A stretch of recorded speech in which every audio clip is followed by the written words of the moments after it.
อันนี้ជួบជាប្រចាំចាំនោះមានន័យថាមានចំណាយមានអីមកយើងទិញទូទាត់លក្ខណៈបែប cash petty cash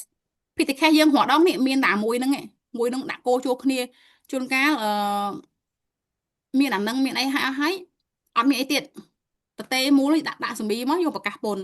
តែអត់ទេ accounting យើងត្រូវដូរបន្តិចយើងត្រូវមាន accounting form ស្តង់ចំណាយធំត្រូវហើយនៅពេលដែលលុយចេញនេះ petty cash ឃើញទេមានបានចំណាយនេះបានចំណាយហ្នឹងគឺវា cover ថាអាវិក័យប័ត្រហ្នឹងយើងស្នើសុំមកនេះភេថ្ងៃនេះអញ្ចឹងនៅពេលដែលយើងទៅមើលក្នុងអា cash book របស់យើង cash book របស់យើងឃើញថ្ងៃទី7ខែ2 2026មានលុយចេញ$25ឬក៏លុយចេញ58,000នេះចុះនេះលុយចេញ58,000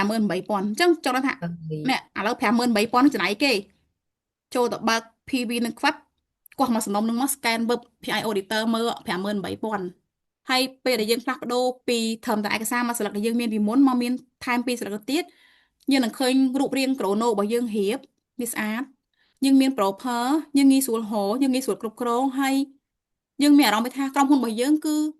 រៀងអេមរៀងឡើងតាមមើលទៅដូចរៀងស្តង់ណាជាងមុនណាយើងមានអារម្មណ៍អញ្ចឹង